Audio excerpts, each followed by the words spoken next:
less stress, more time, more money. Welcome to the Cash Flow Contractor. Interview. We are recording. Well, good morning, Lori.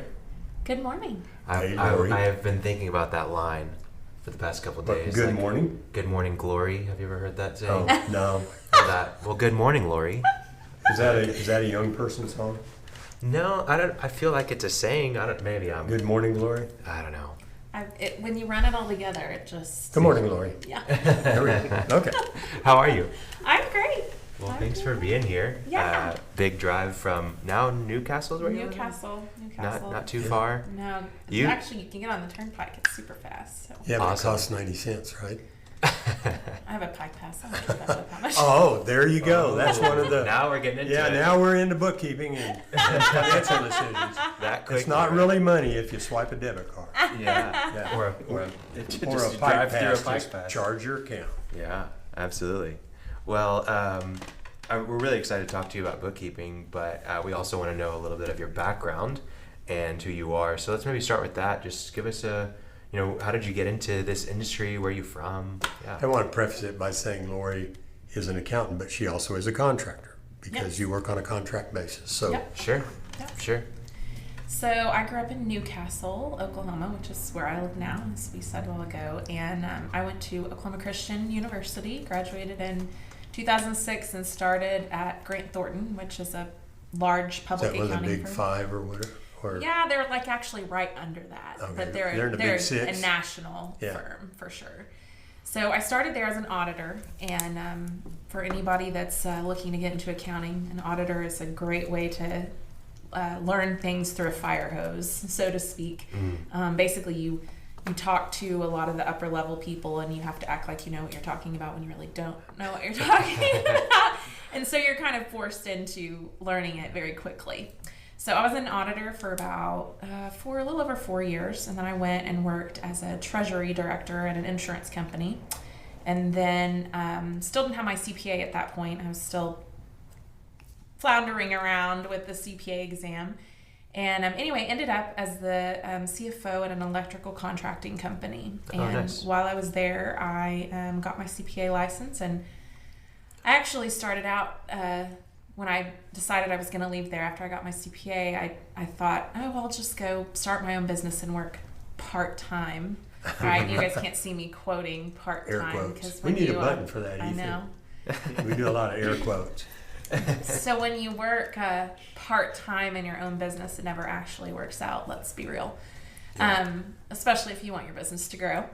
And as I do. So anyway, I started my own business and passed the CPA in 2017 and started Zeal Accounting Solutions in the summer of 2017. While I was pregnant, mind you, had my little boy in 2018, at the beginning of 2018. So the first year and a half was a little bit of a whirlwind in business, and been going strong ever since. 2019 was a great year, and just rocking along. So. And what do you specialize in? I like to tell people there are lots of different kinds of accounting. You mentioned one, auditing, tax, forensic accountants.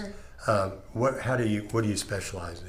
So I compare, people don't look at it like this, but I compare accountants to attorneys in the sense that I'm not going to have my contract attorney, if I'm in construction and I have an attorney that does construction type law, I'm not going to have him go do my divorce, right? Because he's not going to know the law. And because you're not going to get a divorce. Right.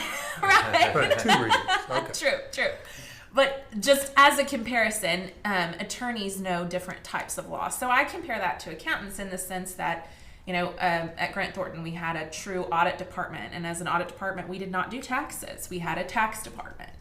And so you have your auditors, you have your tax accountants. I'm kind of, I found kind of a niche in an area of managerial accounting. I feel like that I don't see, anytime you mention CPA, I'm a CPA, they automatically think, oh, you do taxes. And I always tell people, I don't even do my own taxes. I'm a CPA that does not don't do her own taxes. So I really specialize and have found a niche in helping small business owners get a handle on their books and help them better manage their business through their books. Yeah. So why did you niche into managerial? Like, I know that you were in the audit department and those kinds of things, but why did you choose that? So basically what happened is it kind of, people say this, right? It kind of chose me, I guess. Yeah. When I was an auditor, I did a lot of nonprofit organizations that we had to do audits for a lot of their funding. They would have to have an audit done. Well, let's actually back up. What is an audit? Okay. Give me an idea of what that is. Sure. So an audit is basically, I learned so much in auditing, and I tell anybody, go be an auditor, any accountant, go be an auditor. Mm-hmm. But the auditor, the reason I didn't mind the work, but I hated the job because you're that person no one wants to see, right? The auditor is the person that goes in, and basically I would go in, I would ask for all of this information. They would have to spend hours and hours and hours putting all this information together for me so that I could put together the information and my partner at the firm could sign off and say, yep, everything looks okay. So for me, it wasn't, as an auditor, that particular role, it wasn't rewarding because I felt like I was just a pain in the butt. Like, nobody wants to see their auditor.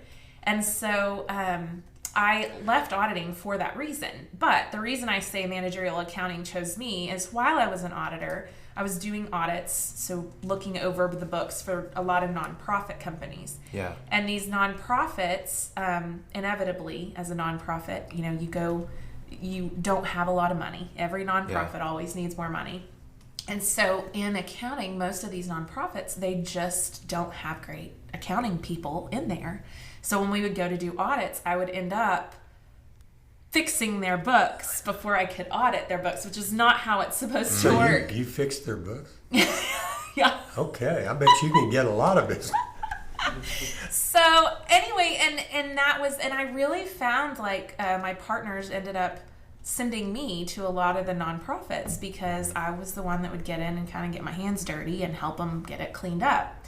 And when I left auditing and I went to the insurance company, I walked into a company that didn't have their cash accounts, and I was over treasury, and they had, I don't even remember, like 20 bank accounts, and the 20 bank accounts were at like 10 different banks. It was complete chaos, a very political organization, but it was complete chaos, and they needed somebody to come in and clean it up. And so I came in and I cleaned it up. And at the electrical contracting company, when I went there, they were a $60 million company at the time that I started with them. And they were running their $60 million in sales company out of Excel, basically. Oof. They had QuickBooks, but they were doing all of these things out of Excel. And I got in there, and I was there for about 4.5 years. And I started as the controller, and they struggled financially and ended up having to let go of the CFO, and so I ended up in that role. And it just kind of, in every place that I went, it became this niche, so to speak, of me helping people clean up their books and get their records straight. And it kind of just, and when I started my business, that wasn't necessarily exactly what I thought I wanted to do. And literally, it's just in every stage, it's just found me. Right. Because I'm that person that will come in and, gee whiz fact real quickly, since you mentioned audit, that's audit is a Latin word, and it means to hear or to listen. Mm-hmm. And we use the word audit because kings in the 1200s to the 1700s were illiterate, as are most people, in financial matters. So they had an audit where they had courtiers come in and just read aloud everything they owned and everything they owed. And that's where the term came from, and that's why we still call it an audit. Martin, although we don't have courtiers anymore. Why do you know this? Well, we just keep going. We started with John Hill, that we're creating an argot so that everybody who listens is going to pick up all this cool vocabulary. Yeah. No, we can go on, but I want this to be about Lori, but we at some point need to talk about the vocabulary of bookkeeping and what debit means, what credit means, what journal means, what ledger means, what fiscal means. I think you've already lost everybody, Martin. Yeah. Now that everybody's completely overwhelmed. Yeah. Well, we can cut that out, right? No, we'll leave it. No, because I'm bringing us back. I want to be the savior here and bring us back. Yeah, well, that's how we set it up ahead of time. I'm going to lead us astray, and you bring us back. Just kidding. Okay, so obviously there are, you talked about all these different roles you've held, there was like audit departments. These things obviously are important that people are pouring energy and money and resources into, time. Why do books matter for the average small business or the average contractor in general? Why do they matter? There's so many reasons. I mean, reasons that clients will call me. I have a couple different ones I'm working on right now. They need bonding. They're construction companies. They need bonding. And the bonding company, when you're small, a lot of times, they'll get a few financial things, but they don't have financial statements. And the bonding company will bond them for a little while. And then as they grow and their jobs get bigger, the bonding company's like, okay, no more. Like, I have to see a financial statement. A lot of times bankers don't want to lend you money if you don't have financial statements. But there's so many more reasons. Like during coronavirus, the PPE money, if you wanted to receive that. People who didn't get EIDL money because of bad financial statements. There's so many reasons. And not just that, but just managing your business. I cannot tell you the number of businesses, the electrical contracting company. They had major issues with cash flow. I called it the dance we used to do when, we had all these vendors we needed to pay and couldn't pay them. And we would dance around. And a lot of contractors are familiar with the dance. Sure. And, all of them. Yeah. And so, just from a cash flow perspective of where did your money go? What's happening to it? How can we back off of that? Where can we save money? And if you don't have those numbers to work with, it makes making those decisions and deciding, what is best for your company and what's the best moves to make to help you grow. It just makes that extremely difficult. One reason that you and I get along so well is we're both nice people. But the point I like to make to people in that regard is that most businesses I encounter look at their books as a matter of paying taxes. Yep. That's why you keep them. It doesn't really matter if they're current today. But anyway, they're rearward looking. Yep. So that you can pay taxes, so you can pay your partners or whatever. That is not the highest and best use of books. We have to have that because you have to pay your taxes. Right. Sure. But the highest and best use of books is looking forward to make decisions about the future. Sure. And I think that's what you were talking about. Sure, and not just looking forward. A lot of people, it makes me chuckle sometimes, but they talk about, my tax accountant gives me financials, quote again in my air quotes, financials every year. Yeah, in September for last year. Yeah. And first of all, the financials that your tax accountant is giving you, they're not what you would use to manage your business by. Thank you. Exactly. How are they different?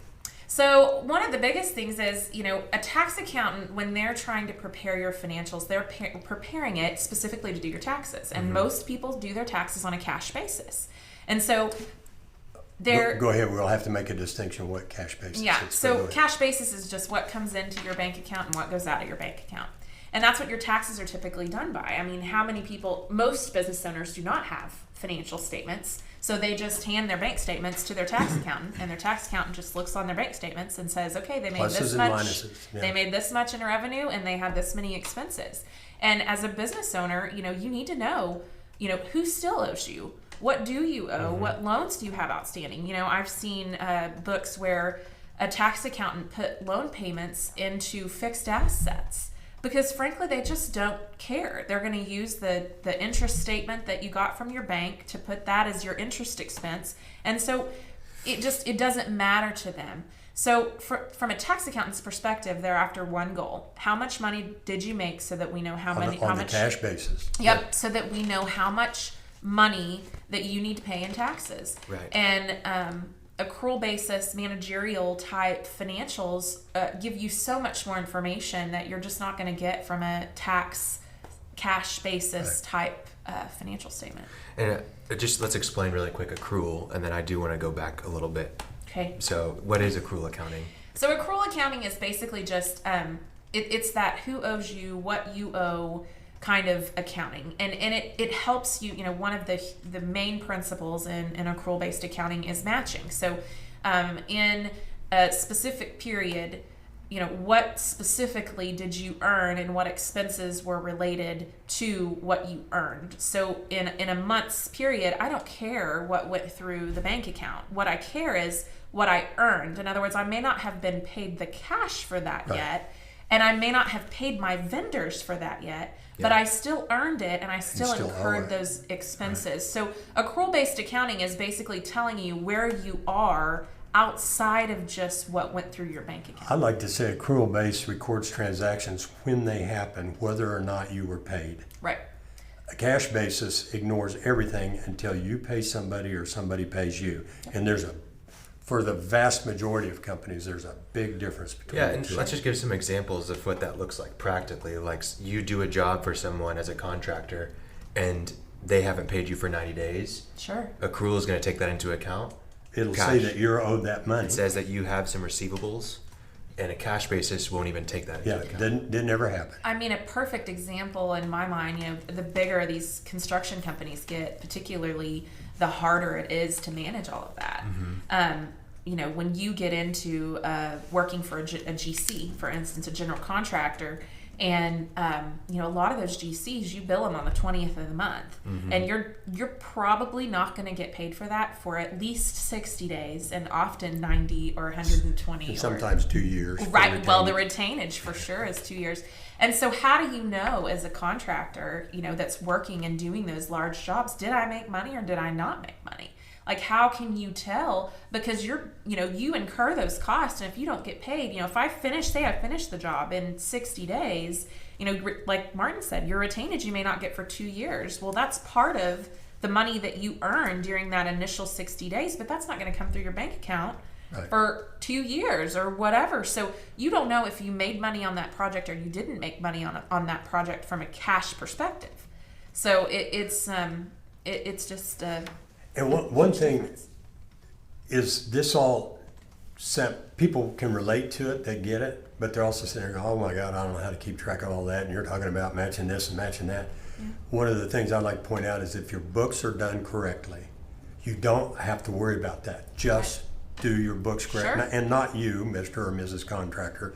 Your bookkeeper just does it right. Yep. According to common procedures, and you will get the correct answer. I mean, basically what you do is you just you create invoices to your general contractor. Right. So you do those monthly, right? So you have your monthly invoices that you create to your general contractor, but then all of your bills that come in that month, like you have to enter those bills into the system, whether you're going to pay them or not. Right. Mm-hmm. I have a construction company I'm working with right now, and it's they're incredible what they've been able to, like the processes. No true accountants on staff for them. Some really great people, but just not accounting backgrounds. Right. And the manual processes that they've put into place, literally on yellow pads. Trying to recreate what's already out there. It's incredible. And they didn't have, we came in, we actually started in 2018. We started at the beginning of the year with them, and they wanted to go back to 2018. And they put, this is a, $7 million, $8 million company in sales, top level sales a year, and literally they went back and put every invoice, every single thing in QuickBooks. But what was incredible is they were using yellow sheets, and they would put an invoice and then yellow sheet meaning paper. Yellow paper, yeah. like a yellow. We don't have we're not running the air quote button, but we have the yellow. I'm pointing at my yellow pad on my. But literally, they had a yellow piece of paper, and they'd put their invoice that they billed, and then as they got bills from their subs or from materials and things like that, they'd put it behind it, and they were trying to keep track on their yellow pad. You know what? I love this stuff. I mean, Lori, I know you know that I love this stuff. Your electrical contractor with the Excel spreadsheet, right? What they're trying to do instinctively is recreate books. Right. And they're trying to reinvent them. Sure. And the point I love to make, and that I make in my book, The Profit Problem, is Another plug. It's to be in the show notes. Available on Amazon or anywhere where you can buy books. No, the books, as we know them today, double entry bookkeeping, has been around since the year 1200. Yeah. And it is unchanged. We keep them on computers rather than Bob Cratchit posting in ledgers in the Christmas, whatever that story was.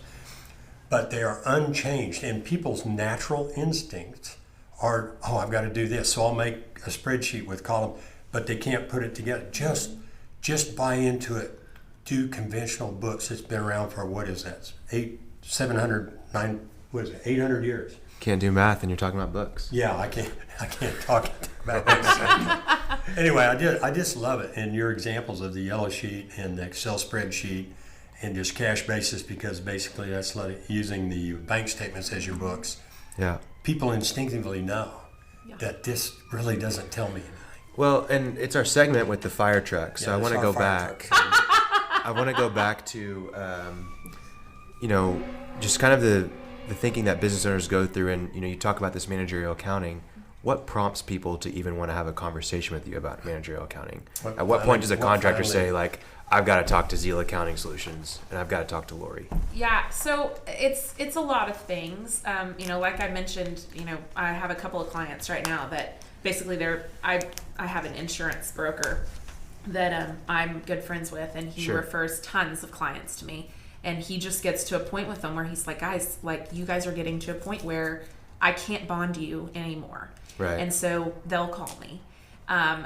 People that are just struggling in general with, gosh, how do I get to that next step in my business? How do I want this to grow. I want this to be where I'm not working 70 hours a week. I want this to be, what do I do to get to a point where I can grow my business without killing myself? How do I know what to change next? How do I know what to fix? How do I know next? if I can afford that? Yeah. How do I know where my cash went? Mm-hmm. And so there's just so many things. A lot of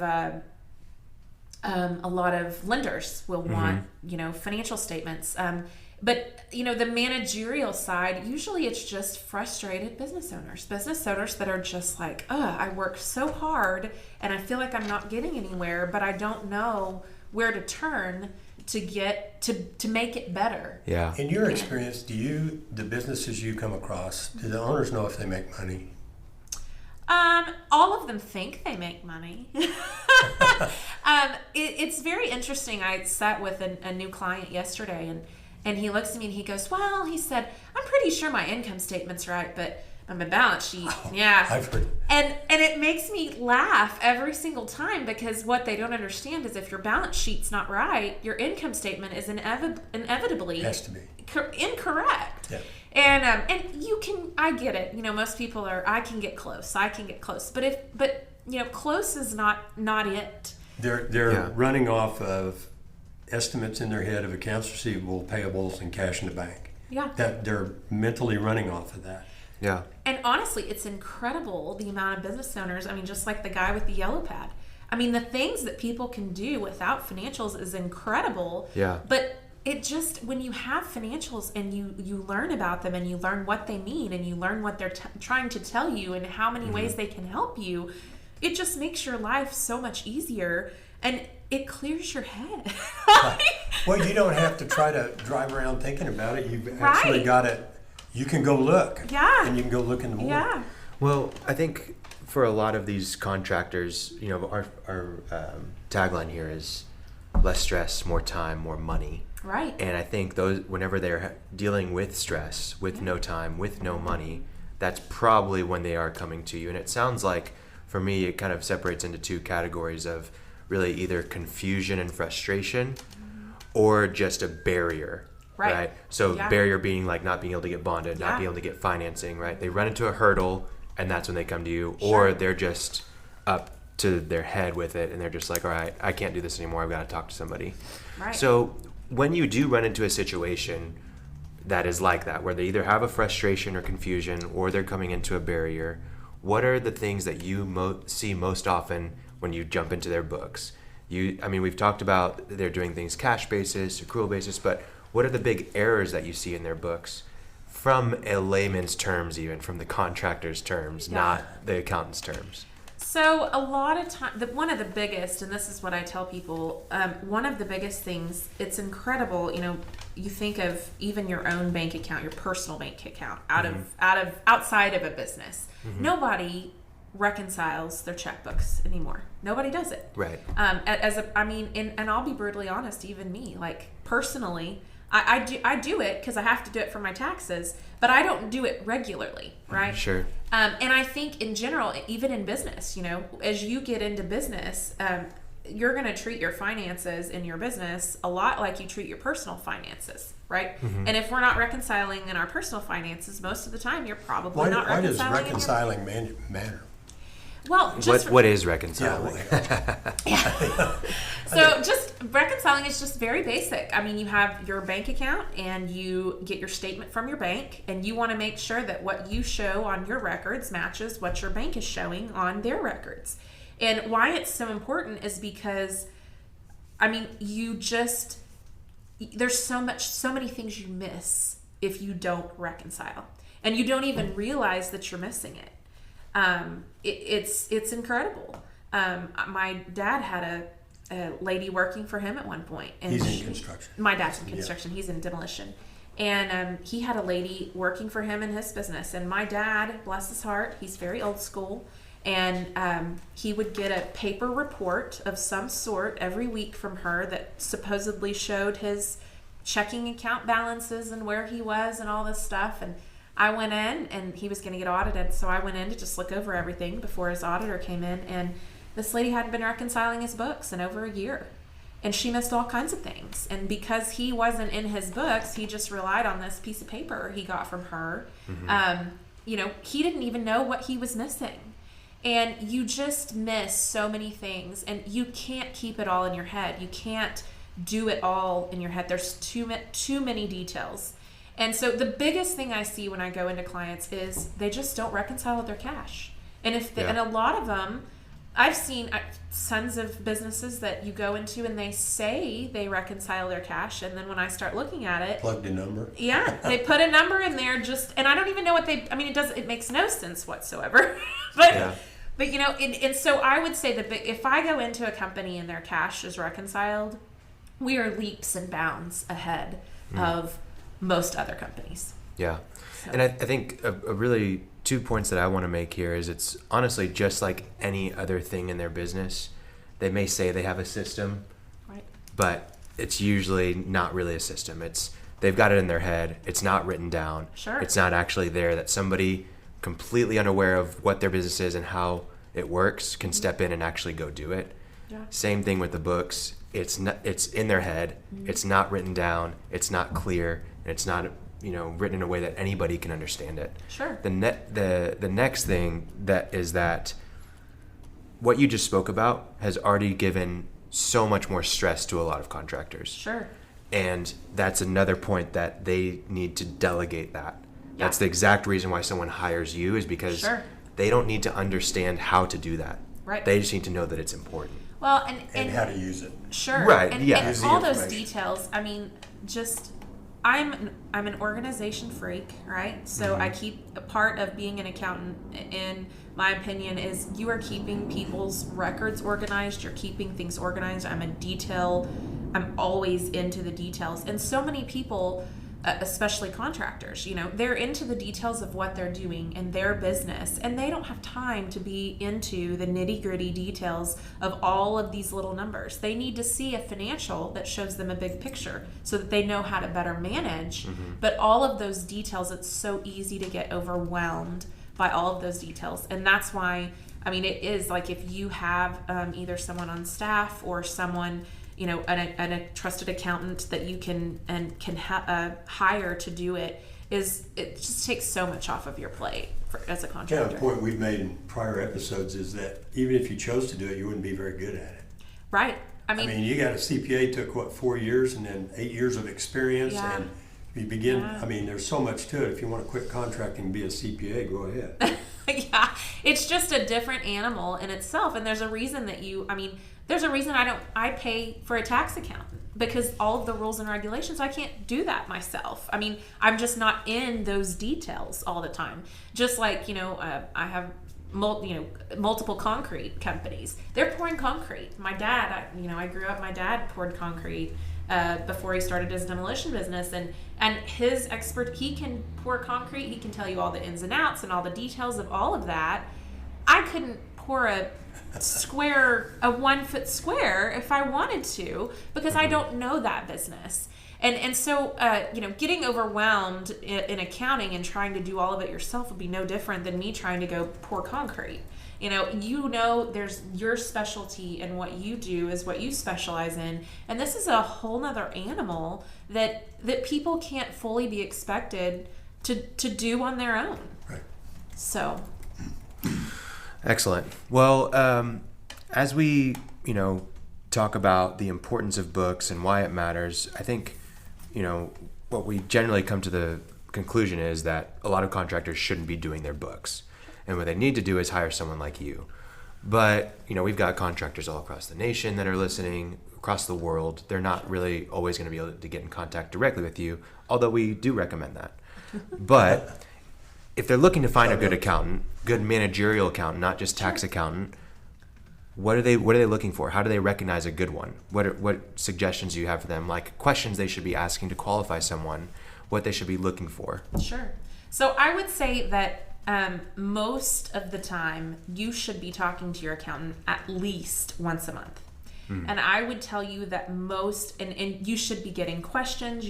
So as an accountant, I can't truly properly account for your books if I don't understand your business and if I don't understand what goes. And so I tell people all the time, I ask all sorts of questions, in the process of learning someone's business and in the process of helping someone get their books cleaned up. And sometimes I feel like they're like, this girl, she's so nosy.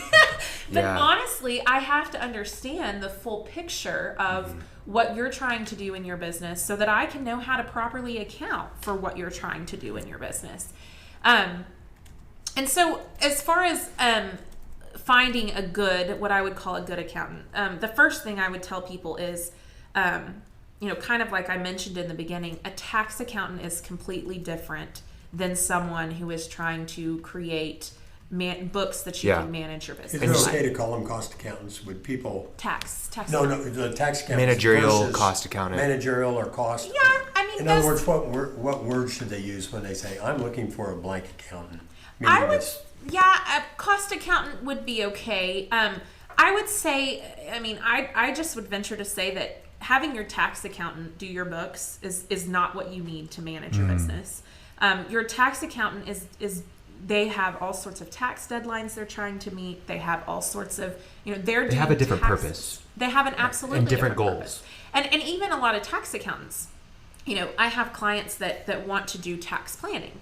And so what I tell them to do is talk to me, and then let's get together with your tax accountant and we can work together to come up with your, what would be best for your taxes. But it's just two different types of accountants. So it's almost like for a contractor getting the architect together with the engineer, with the GC, so that you can all talk about what's realistic. Where the architect may want to do something crazy, and then the engineer's like, hey, but we got to worry about this going on. The GC is like, that's going to cost way too much for the budget. Whatever it is, it's basically getting all the different minds together in one room to make the best decision for the business, not just the best decision for the tax person or the tax accountant or the cost accountant or whatever it is. Sure. So I guess when you're looking for someone, I think, you need to look to someone that you can talk to easily. Accountants have this stigma of being, the bean counter with the pocket protector that sits in the corner. Hey, like my aunt said, where there's a stereotype, there's a reason. But if you have someone like that, more than likely that's not the person that you're going to want to help you with your managerial books. There's always exceptions, but you need someone that you're going to be able to openly communicate with and talk about your business with, and that you feel comfortable. Let's be real, as an accountant, you know things about people that most people don't know about them. You see all sorts. And money's a really personal topic a lot of times. Huge. Yeah. So you need someone that you can have open discussions about those things. And, hey, what do you think about this? I'm thinking about doing this. How would you approach it? So really it's just that open communication is huge. And then just understanding that there's a huge difference between a tax accountant and a cost or a managerial accountant. I have, in my book, I've got a list of questions to ask. The profit problem available in the show notes. And one of the things I start out with is, and it's obvious in you, Lori, you like this. Yeah. And I think that is a huge attribute that your accountant, your managerial accountant likes doing that it's a and sickness. enjoys giving you insights. Did you realize what your break even is? Do you know how much you have to sell every month before you begin to make a profit? Do you know how to plan for your cash? Do you know where your cash went? Do you know why you made money but don't have any? An accountant who likes that and would let me as a contractor work on my job, and then when we meet, Right. and also what you guys were talking about, where you want to get together and meet with your tax accountant, your cost accountant, yourself, and maybe your partners, and people driving around going, yeah, right. You know, I plan to do that every year, and I never do because, well, if your books are in order, it's not that big a deal. Yeah. Well, and if you're regularly communicating with your managerial accountant, Right. they can guide you in what direction you need to go as far as, you know, and the questions, you know, when we send questions to clients, you know, we're continuously asking questions, you know, hey, what was this transaction? What did you do here? And so if you have someone that's doing that on a regular basis, most tax accountants that I see, I mean, you talk to them once a year, twice a year at best, right? Yeah. That's just not enough. And they don't need to necessarily talk to you more than that, because like I said, they're preparing your books for your tax return, and they do the Right. tax return once a year. So just someone that's just going to constantly kind Be of on keep top up of with it. what you're doing and be willing to help you with all aspects of your financials and your just finances in general. So before we move on to maybe hiring a full-time bookkeeper inside your business versus a remote, I do want to give a little bit of a segment. You remember that, what was that, the Blue Collar Comedy Tour with Jeff Foxworthy? Oh, yeah, yeah. And you has that, like, you may Get be her a, done. yeah, you may be a redneck if, Yeah. this is kind of like that. Like, you may have a bad cost accountant if they're not organized, they never talk to you until it's tax time, you don't like talking to them, and you get frustrated with how they act. Right. You don't know if you can trust them or their business knowledge or practices, and they don't like what they're doing. Anything else that you'd add to that? Like, you may have a bad cost accountant if you see the IRS and the police at their office when you pull up for an appointment, and Yeah. he or she's walking out with handcuffs behind her back, that's a bad sign. that's a bad sign. Yeah. I just the communication's key. Communication's probably the biggest And one. one thing before we jump to how to do it, we've been talking about the benefits of having good books to make decisions. What are some of the ways people, if they, presuming they have good financial statements now, because they've got a good accountant, now what? How can I actually use financial information to make better decisions about the future? Sure. So it depends on the business. There's so many different things you can look at, but you know, from a construction, we were talking about a construction company, the big construction companies that worked for the GCs, you know, if I have a set of managerial books, and I have a lot of construction companies that we will track things by job, right? So I know on this job, I know if I made money or if I didn't make money on that job, and I know it in black and white. And if I did make money, what did I do well in that job? If I didn't make money, what did I not do well? Yep. In say retail, you know, looking at different products that you sell, you know, you have your revenues that you made on that product and how much did it cost you. And if you know that your gross margins are higher in certain areas, let's push that product from a marketing And perspective. sure. Yeah. And so, but if you don't have that and you don't have those details, or you just have them on a cash basis, you don't know the true gross margins. You don't know where you made money and where you didn't make money. I think it helps also with, you know, whether we need to get this inventory in, or whether we need to hire someone or not, if we can really afford that. Right. I think it's also just, we talked about the jobs, just from a holistic point, like, what are my real margins? I know that I'm bidding at this margin, but is that really What's happening? Is that really what's happening? Yeah. And usually those aren't the same. There, unless and you're just really sharp. Put a bug in some people's ear. There are some specific little formulas in there. By formula, I just mean dividing one number by another, that tell you how much you have to sell every month to break even, at what margin. Sure. The purpose of being a contractor is not to get sales. Sure. It's not even to make a profit. It's turning profit into cash. But a lot of contractors can't make money at what they bid for. Yeah. And I see that all the time. And people say, well, I needed to get that job because I needed to keep the guys busy. If I get the job, I can find a way to keep some money. Yeah. Or I need to keep some cash flow.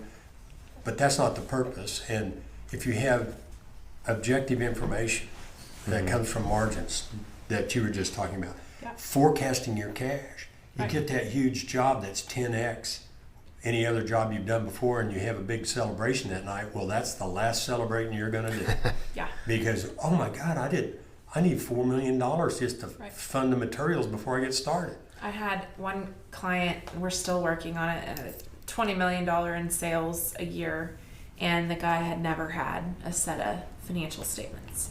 Yeah, and, happens. It's been over a year, and we still don't have him all cleaned up, but we're still working on it. It takes just, when you're that large, the amount of volume that you've got to get in there to get I think out. that's a really good point, because what I would say, the two things with that is, one, we did an episode with Sergio Garcia, More Money, More Problems. The bigger you are, the more difficult it's going to be to get these things in order. You just said it's taken you a year and you're still not done with this $20 million company. It's also going to cost you a lot more to do that. Sure. So go and start from the beginning and make this a regular investment that you're, if you're smaller, great, do it now. If you're larger, it's going to be a tough pill to swallow, but start now, because it's only going to get worse. I mean, this guy, when we started, he's asking me, well, I need to know, I'd like to do health insurance for my employees, but I don't know if I can afford it. And he, is still, can I afford it? Can I afford it? And I'm like, I can't tell you. We need to know exactly how much he has to sell or how much he has to improve. I can't tell you until I have your records. But you can answer that question when you have it. Yeah. And that's the other point that I basically wanted to make, was that, when people start coaching with Martin, for example, they're coming to him because, like, man, I need help in my business. And there's really two things that he starts with every time. One is, hey, what's your vision? Where are we going with this? What is the ultimate goal, the purpose of what we're doing? But the next thing is, what are your books? Yeah. And so even for people that are like, man, I just want to be better in business, I want to hire a business coach, this is something that you're going to have to do right from the beginning.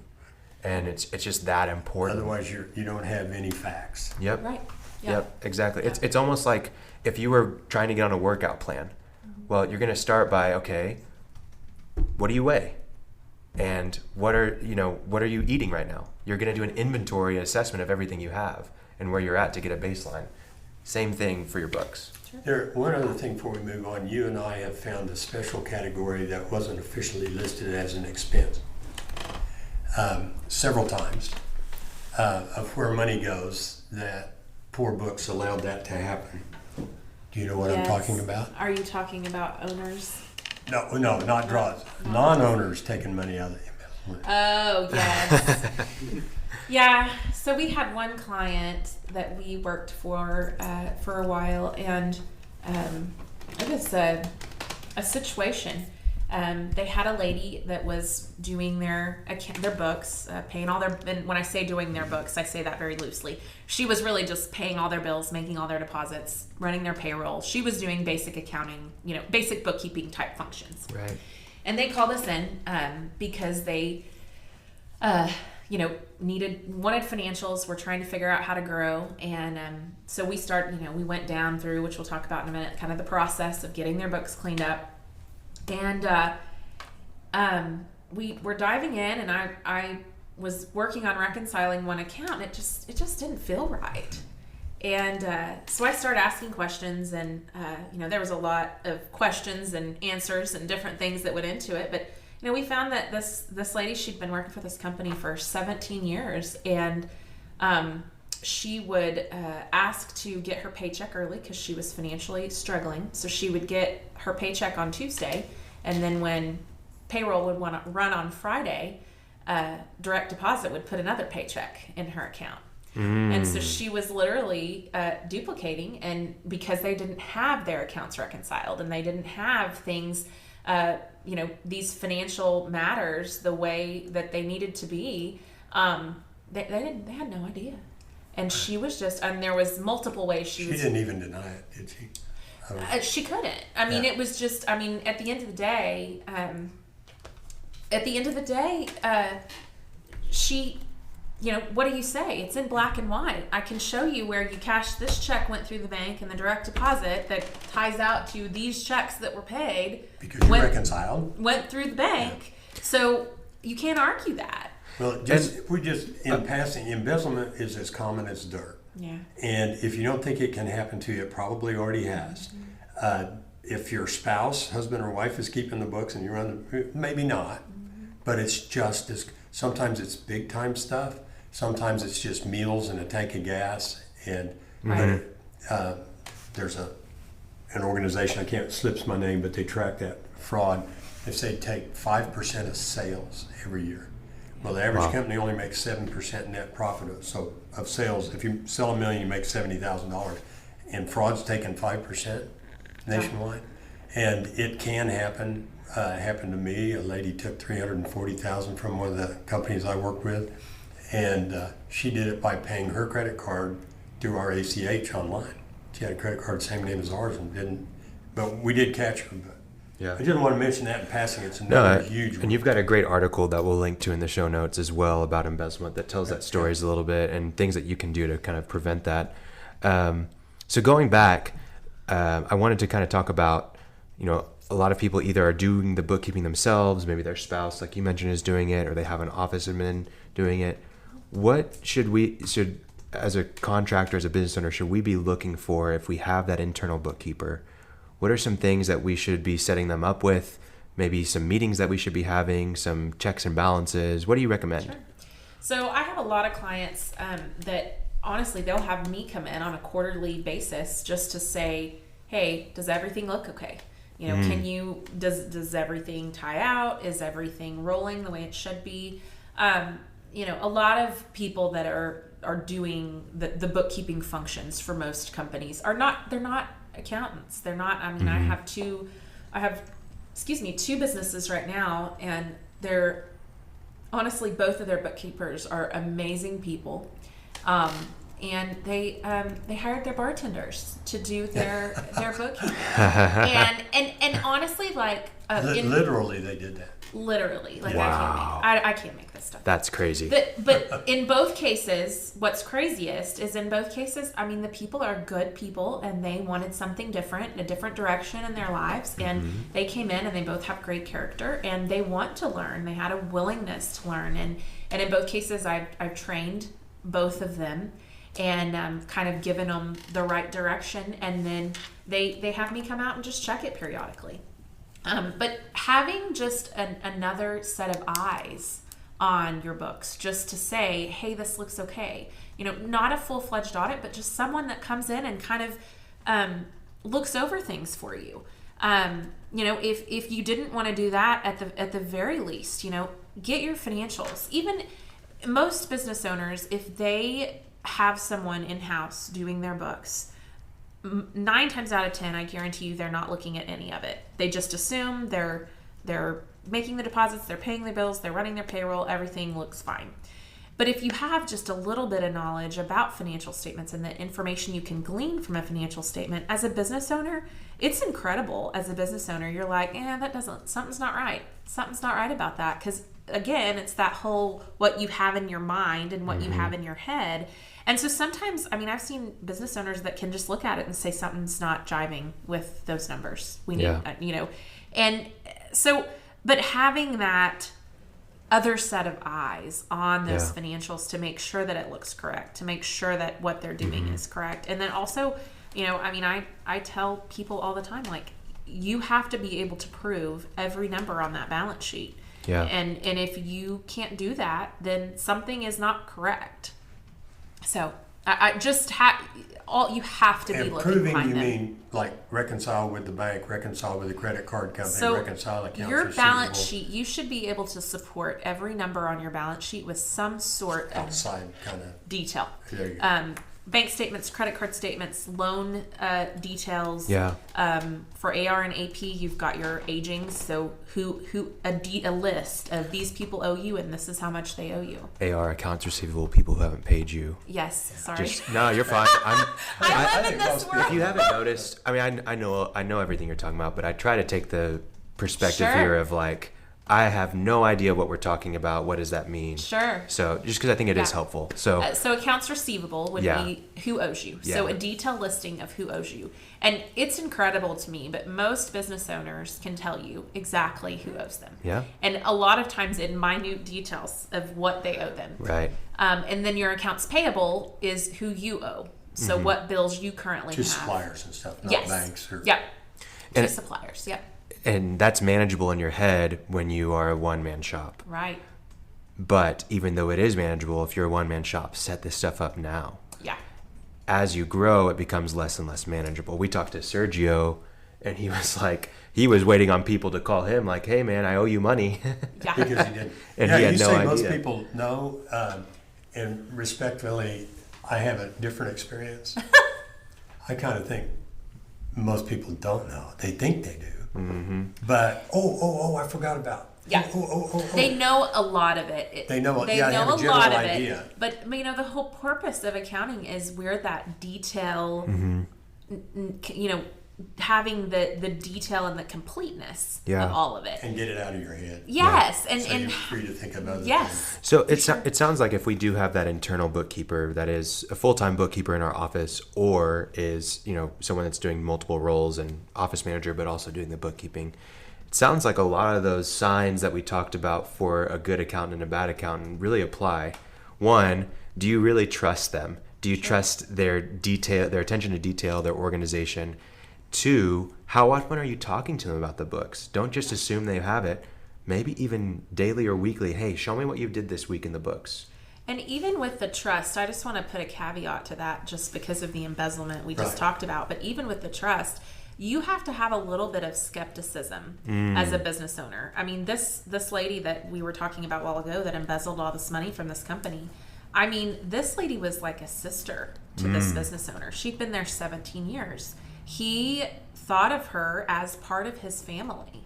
So, when you think of someone like that, you have this crazy amount of trust. Yeah. But you have to have a healthy amount of skepticism.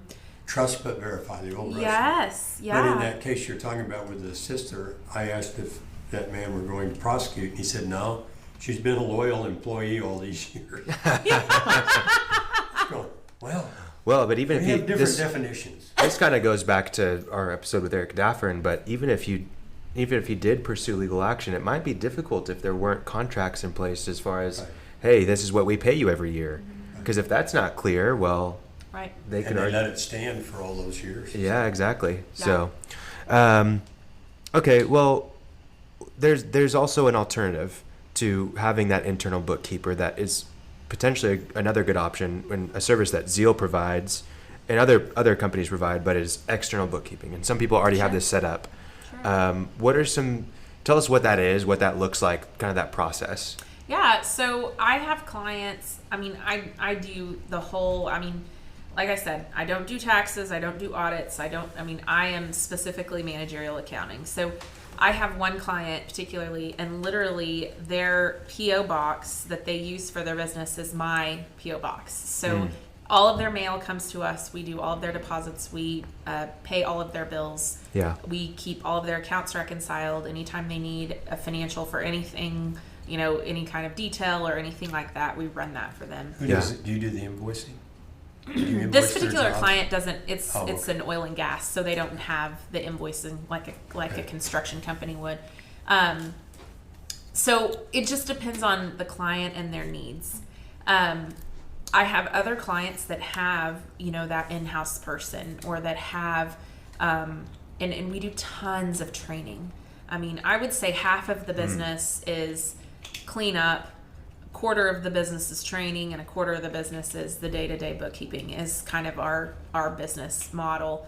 But we do tons of, somebody has someone in the office that's doing it, but they're not doing it quite right, and we have to go and do some training and write some processes for them, and talk through how to do these things in the correct way. Yeah. So we have the full gamut, and it just depends on, every company is a little bit different, and has a little bit more detail, and administratively can be different in every industry. And so everyone's needs is different. I talked to an attorney yesterday that we're going to start helping, and bless his heart, you can tell, I mean, just in the phone conversation, he's overwhelmed. He's completely overwhelmed. He's got all these administrative functions that he's trying to do, and he can't get any of them done because he's being a lawyer, you know, and he just talked to me about, you know, he gets invoices and they lay on his desk, and before he knows it, he's late on these invoices. And so we talked about, you know, hey, all you have to do is just take a picture of it and send it to us, and we'll get it paid for you. All you have to do is, you know, and so make that to where it's done in 15 seconds. Processes. And so that you have the proper processes, and you can get those things done as timely as possible. And that's not something weighing on your plate of overflowing things to do, you know, within your business. So for a lot of people, that's a really great option as well. Yeah. And it's something where you're able to know like an expert's going to take care of it, rather than, hey, I'm going to just bring on this person who I have no idea what their credentials are, and they're going to do it. Well, and a lot it's of almost times, like you're also just buying your processes. You Sure. don't have to go and make those yourself. You're buying the Sure. processes, which Well, is super helpful. And a lot of times, you know, someone doesn't need a full-time person doing that. Right. You know, it wouldn't be feasible to hire a full-time person doing it. So it makes more sense to just hire someone like us that can just work on it a few hours, you know, a few hours a week, a few hours a month, and can keep them caught up and going until they grow to a point where, you know, it does make sense to hire someone in-house. Well, what I want to talk about now is like what that process looks like for you, what you guys do when you come into a business that, let's just say, I think you mentioned someone 2018, that, you know, they come to you today, but they want to go back to 2018 to clean everything up. Sure. And they have never really done bookkeeping besides what maybe their tax accountant was doing. Sure. And you've got to go in from, you know, start to finish to get to where they're on a recurring basis doing it the right way. Yep. Kind of walk us through that process, and then if you don't mind, you know, give us, you know, let's say it's like a $4 million contractor that we're working with. Give us a rough range on what it would actually cost to maybe do that. And it doesn't have to be, you know, you can say it would start at this, but it could really go all the way up to this just to do the cleanup and all that stuff. So, yeah. Sure. I mean, it depends on the detail of the organization and kind of the structure of the organization from a cost perspective. Sure. But starting out, I mean, the first thing you do is you know, I go back to cash and just getting cash into the accounting system and all of the details. So every single transaction in cash, get it into the system and reconciled appropriately, right?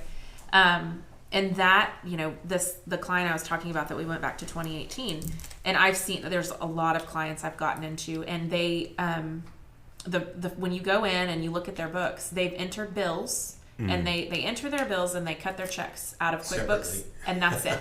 That's it. That's all they have in QuickBooks. So they've never made a deposit into QuickBooks. They've never, and half of the bills that they've paid have been electronic, or they paid them with a debit card, Which they didn't. and they didn't put any of that into QuickBooks. And so the one that we started back in 2018, I mean, that was the case with them. They had put all the bills into QuickBooks, and they were handwriting their checks. So they would put the bill in, and they would mark it paid in QuickBooks, and then they would handwrite all of the checks. Oh, gosh. And so, anyway, and so many times it's just simple fixes. I mean, I remember going in there, and the first thing I said to them is, do you realize how much time you're wasting handwriting, you know, thousands and thousands and thousands of dollars of checks? And buy a printer, buy check stock. QuickBooks will do that for you, and that the time savings that you will gain. Not just the time savings, but the errors. Oh, all of it. Yeah. So just in And little forget things. to cancel out the bill and Yeah. say it shows you still owe money and you already paid it. And I'm a huge, anybody that works with me will tell you, I'm a huge advocate of technology and just utilizing technology in your favor. You know, the time savings you can get from utilizing technology is incredible. And so many people don't know the technology or get frustrated by the technology, so they kind of just give up.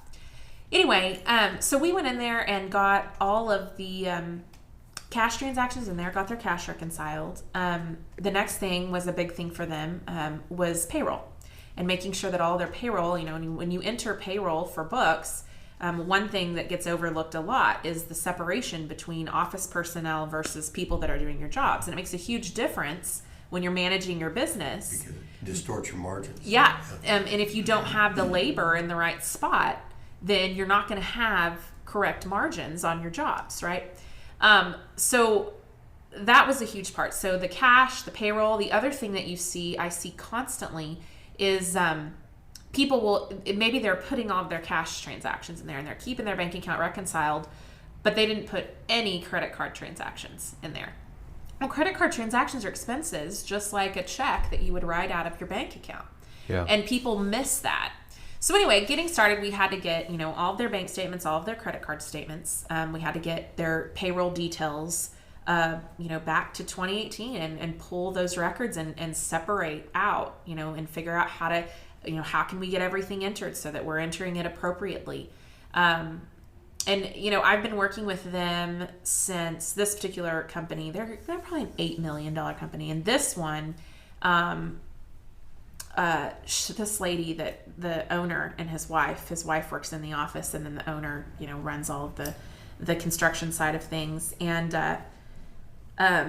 his wife was a former school teacher, and she is on it. She hired a bunch of teachers during the summer to come in and work part-time to do data entry, because they didn't have anything to get it caught up. And she hired them to come in and do the data entry to get things entered, and then she hired me to come in and reconcile. So they do the data entry, and then I'd come in and reconcile and make sure everything looked okay.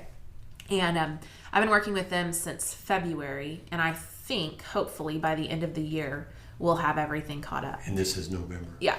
So just for a contractor to realize, this $8 million company, we're talking a year, 10 months, almost a year. And I would have to look at exactly how much they've paid me so far, but I would venture to say, just off the cuff, I'd have to verify. Sure, and it can be a range. Probably between 20 and 30,000. Yeah.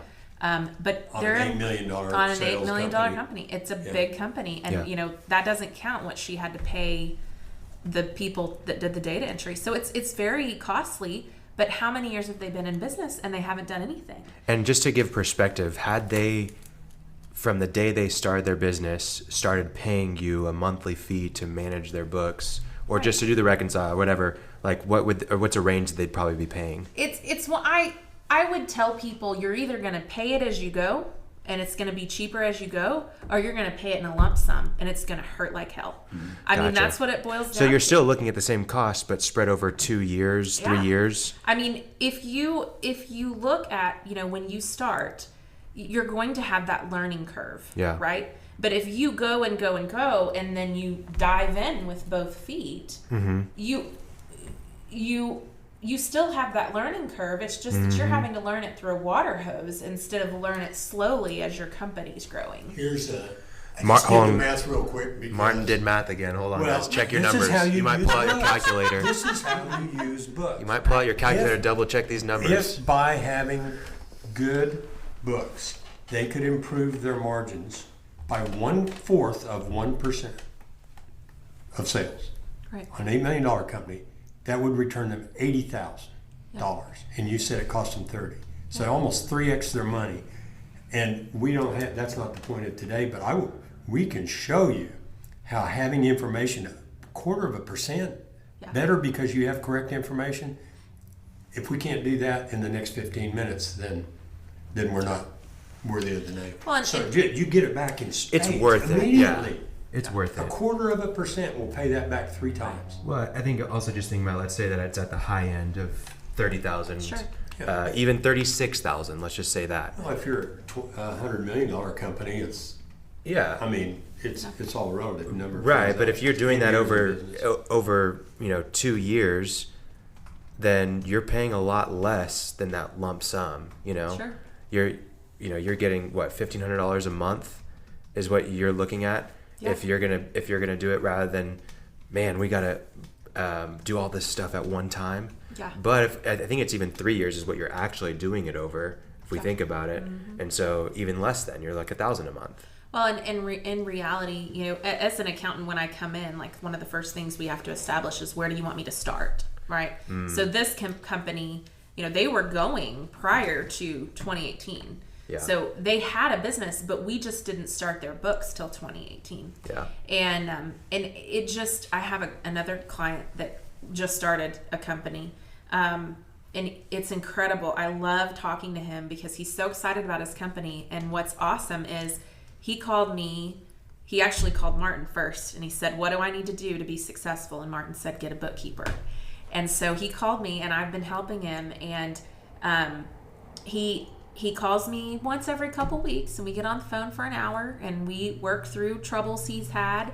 And he is saving himself so much headache. And he looks at his numbers and he gets excited about, I'm making money. And hey, it's the score. Yeah. You have to know how the score is kept, what the score is, and if you don't like it, what to do about it. Yeah. It literally, imagine a basketball game where there were no score. Yeah. I mean, you have to know, am I doing it? Right. Yep. Right. Absolutely.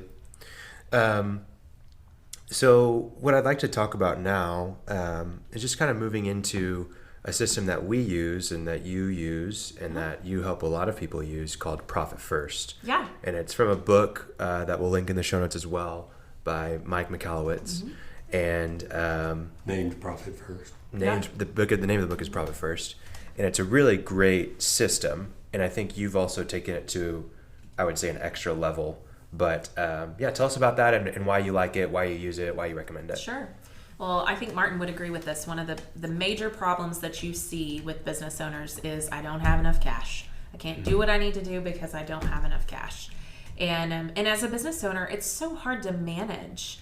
You know that you can't spend everything that you make, but then you have this, I just made a whole lot of money. What can I go buy?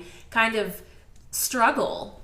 And so what Profit First is I always refer to it as the Dave Ramsey envelope system for businesses is kind of how I refer to it. And it just helps you as a business budget your finances, budget your cash so that and I started using it at the beginning of this year, and it's been incredible for my business. It just helps I need to put X percentage back for taxes. Yeah. And you leave it in that account and you don't touch it. Put it in a separate account. Yeah. And so Profit First, basically and when I say it's the envelope system, that Dave Ramsey's personal envelope system, it's the envelope system for business. But you open separate bank accounts the main ones that he teaches are income, operating expenses, owner's compensation, taxes, and profit. And what it does and what he teaches in his book is basically he's saying, people go into business so they can become profitable and so that you can make money. If you're not in business to make money, you're not in business. So what he's saying is, as a business owner, how many business owners don't pay themselves because they can't afford to pay themselves? And he talks about that a lot in his book. And he talks about, managing the money so that you pay yourself first. And that your company is, you have to stay within a range of, you only have X amount in operating expenses to spend, and you have to stay in that range. He encourages business owners to pay themselves and to bonus themselves. The profit account, the purpose of the profit account is so that you're putting a little bit of money back. And you pay down debt out of profit. Yeah, right? You pay down debt and you pay yourself a bonus. And even when you pay down debt, he's like, give yourself a little bonus for saying, hey, you did a good job and you deserve a reward for that. And so anyway, it's just a really great system.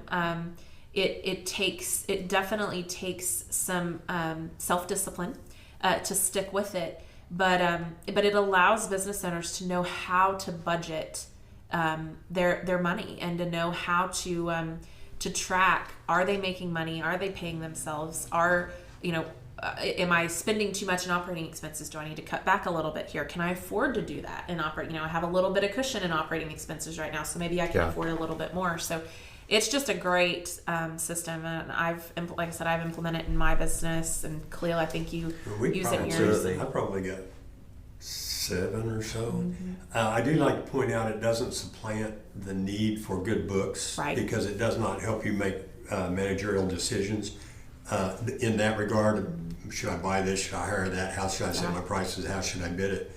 But it does discipline you with a kind of a binary decision. Is the cash in that account or not? Yeah. If it's not, I don't buy it. Right. If it is, then I can buy it. Right. And it gives you a digital yes or no. Right. He is standard. very cash cash driven. He's extremely cash driven in everything that he does. And you know, as a CPA, obviously, I would never tell someone they don't need financial statements, which he does say in the book, and I completely disagree with that point. Oh, he does? I thought he kind of said it. He basically just tells people, and the reason he says it is because financial statements can be confusing, right? I mean, that's why you have good people that can help you understand them. But what he talks about is that, you know, if you manage your business by the cash you have in the bank, it's a budgeting tool. That's how I look at it. It's not going to help your business. You know, there's other ways that financial statements absolutely can help your business, but this is a great tool to use for budgeting and to help you kind of steer in the right direction. Yeah.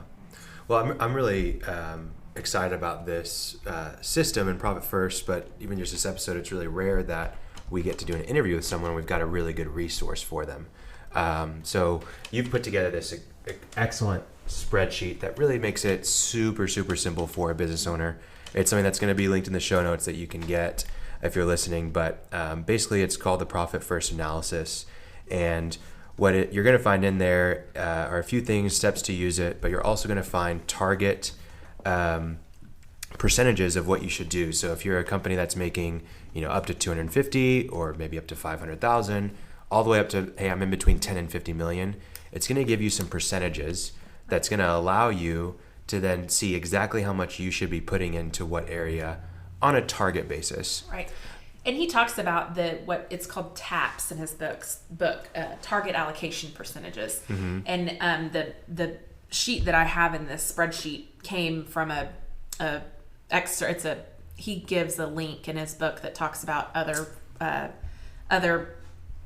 documents that he has online that people that read the book can download, and that's where I got that. But basically what he's done is he's said, okay, based on your sales, here's typically in business where you will see, you know, how the best way is to allocate your monies. Mm-hmm. And it's very intuitive. Yep, absolutely. And so anyway, so what you have on here is you have CAPS is what you called it. So current allocation percentages, mm-hmm. which is specific to your business, right? Mm-hmm.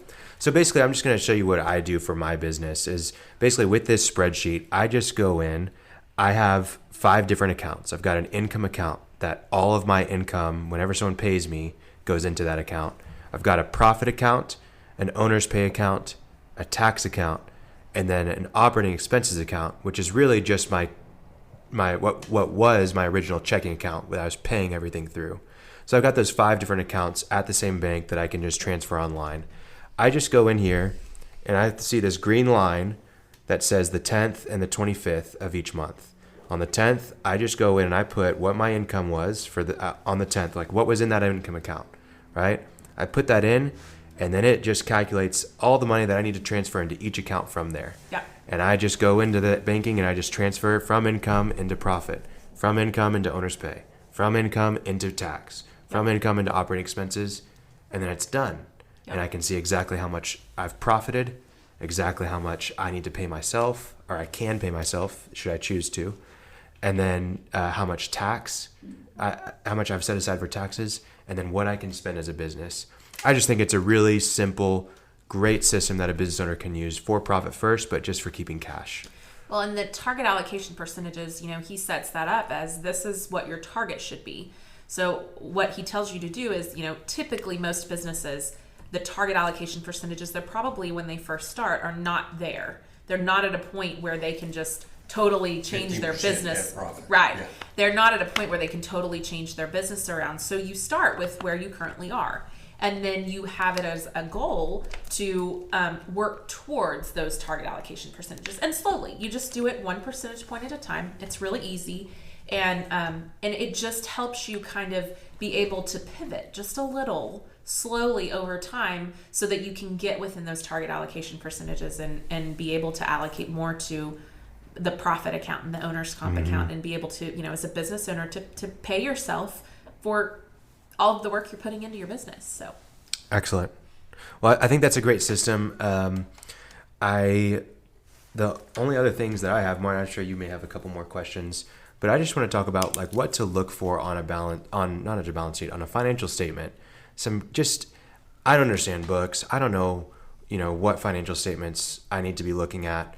What numbers do you recommend that I just kind of keep track of and try to look for and ask my accountant about? Sure. So obviously everyone, every owner wants to know, did I make money? Did I make money? I mean, that's the first, when they think of a financial statement or anything accounting wise, did I make money or did I not make money? And a lot of owners, like the one I talked about that I met with yesterday, well, my income statement's good, but my balance sheet's a mess. Well, you can't have a solid income statement if your balance sheet is a mess. And so just knowing that, hey, I am getting my cash account reconciled. When I look at the detail of the people that owe me, yes, those people all do still, it's correct. They do still owe me. When I look at who I owe, oh crap, yep, I owe those people. Or no, these 3 people that are listed here, I don't know them anymore, so they shouldn't be on here. So it's just, a lot of it is just basic data behind what's in those financial statements. And if you can get comfortable with those numbers on that balance sheet, then you can know, okay, well, what I have in my profit and loss statement is truly, I did make money in total. And then, you just, as a business owner, you get more granular on specific jobs. Did I make money on that job? And if I didn't, were there things that went wrong? Did I bid it wrong? What was I using to bid it? Did I come in close to how I was going to bid it? And if I didn't, can I explain why I didn't? Or do I need to go adjust how I bid? So, every business is different as far as their key performance KPIs, key performance indicators, kind of what's important to them. But just that underlying knowing my bank account's reconciled, my receivable detail is, those are the people that owe me. My accounts payable, those are the people that I owe. My loans are listed on here. In the true, loans are another place where people mess up a lot. Just being able to tell, how, what the bank says that I owe is truly what I have in my books that I owe. So yeah, no, that's good. That's good. You got anything else? Got lots, but just on that last question, what I'd like people to take away is there are 5 questions that books have had to answer since they came out 800 years ago. It's what you said is, am I making money? What do I own? What do I owe? What's left over for me? And then where did my cash go? And like in my book, and what we're talking about, the Managerial, is there's a 6th question, and it's what should I do? And books, we haven't spent that much time talking about it, but there's specific things you can do by knowing your margins, for example. Sure. That will tell you what you have to do if you want to hit a target profit. Sure. And you may not want to do those things, but it is really beneficial to realize that if I price it at that, there's no chance that I can be profitable. Right. Therefore, I have to price it at this. But boy, I don't want to. Well, I'm going to have to do it or die. Well, I'm going to do it. And then you find out, oh, right, they bought it. Yeah. Yeah, there's this is marketing related, but it applies to really any kind of data like books. It's not just enough to have data, but you've got to actually turn that data into knowledge. Meaning, here's the numbers, here's what those numbers actually mean. And then once you have that's the information. Once you have that information of what the data means, what does that mean for our business specifically? What do we actually do with that? Right. And then from there, you've got to turn to wisdom, which is actually making the right decisions, right? Sure. So data, turning it into information, turning it into knowledge, then going into wisdom is a really good thing for anything, whether it's books, whether it's marketing analytics, whatever it is. That's what I highly recommend. So, well, Lori, I know there's a lot of contractors listening. They're like, man, she's sharp. I need to get her in my business. Hey, real quickly, we got away from it. When you started your business, it was just you. Yeah. Yep. Right? Then what happened? Because we're literally what these contractors might be thinking. Yeah. So basically, I started, and like I said, I started in 2017, and I'm just trying to figure out how I'm going to do this, what it's going to look like. And it's just you. And it's just me. And in Well, I started using a contractor it was less than a year. I started using contractors. And the problem, like subcontractors, where Subcontracted the accounting. Yeah. So other accountants that would help me just to, I couldn't keep it. It grew very fast. I couldn't keep up with it all. So I started using subcontractors. And the problem with subcontractors is, I can't control when they work or, I can pay them for their hours, but like a lot of times they don't have time to devote all of their time to me. And so really it was at the end of 2019, I hired my first full-time employee, and I hired her. I'd used some subcontractors for data entry and things like that, and I was still using them at the time, but I got to the point where I couldn't keep up with it all. I couldn't do it all. And so I had to hire someone that could do close to what I could do. And you didn't hire the cheap one to save on money. You made a decision. I tell people, I knew when I went to hire someone that I needed to hire someone that was like me, right? That was my goal. And that sounds crazy, but I wanted to hire someone that could do what... You hired with intent. Right. And so I just thought to myself, if I was going to hire someone, if I was going to go find a job, what would I do? And in accounting, we have a lot of, and I'm in other fields have the same thing, a lot of recruiters. And it's freaking expensive to hire a recruiter to use for hiring for your business. But I just decided that if I wanted someone like me, I would go to a recruiter if I was looking for a job. So because I don't have time to go on all of these search engines and look at open jobs, and I don't have time to do all that. So I just called the recruiter and said, hey, this is what I'm looking for. And in the meantime, I read Dave Ramsey's EntreLeadership. There's a chapter in there that's amazing about hiring and how Dave Ramsey hires his employees. And I literally sat down one day and listened to that chapter and took extensive notes as to how he hired people, because as my first employee, it's scary. I mean, Absolutely. I was a new business, and it was super scary, and I wanted to make sure if I was going to pay this person, that I was going to hire for the right reasons and make sure I had a good, solid candidate. And so I took what he did, and I kind of contrived my own method. I did he calls them a 30-minute drive-by interview. So my first interview was a 30-minute drive-by. My second interview, I invited 2 other CPAs and another accounting friend that I had, and they came to lunch with all of us. And so we all went to lunch. So I got my accounting, other people's other, similar field about, the candidate, see what they thought about them. And they interviewed, I think, 3 different candidates for me. And then the last step, and it was... Curious, did you pay them to do that? I didn't. Did you buy their lunch? I bought them lunch. Okay, gotcha. Yeah, just making sure. These were my friends, and so they want reciprocate. Sure, and they want to see me be successful. And let's be real, we had a good lunch just because it's my girlfriends that I love anyway. But and then it was interesting through that process how the candidates weeded themselves out. Like I didn't even have to really self-deselection. It really did, because I went through the process. And then the last step in the process, I took my candidate and her husband to dinner with me and my husband, because I wanted to get my husband's. And all of this is based on that, how Dave Ramsey, and it's not exactly how he does it, but it's similar to how he does it. And cool. Anyway, I got Vicky that works for me now, and she's awesome. And you've since done that twice more. Yeah. All very nerve-wracking, because what if I'm not making fun of you. It's no. What if I don't get all this business now I've got? Because these are expensive people. Yeah. Oklahoma wages, they're very expensive. And so compliment you on that. Yeah.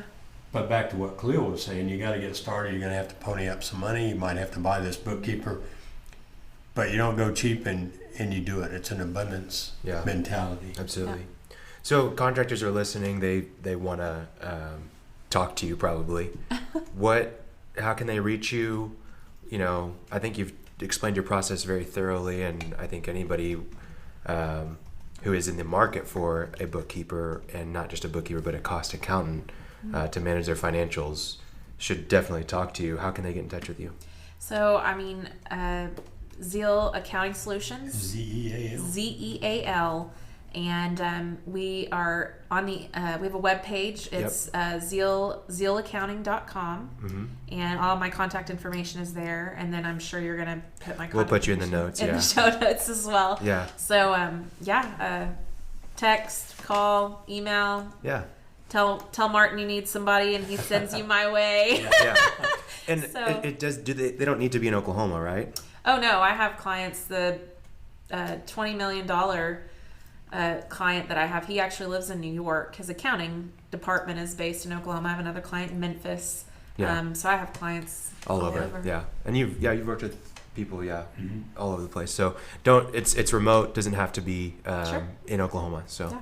awesome. Well, thank you so much for being on, and Yeah. we're really excited Thanks for to having get me. this info out there. And I know it's going to be super helpful for contractors to find less stress, more time, and more money. So Yes, Not for sure. possible with that. not possible without it. So thanks, Lori. We'll see you around. Okay, sounds Thanks, great. Lori. Bye. Thanks, guys.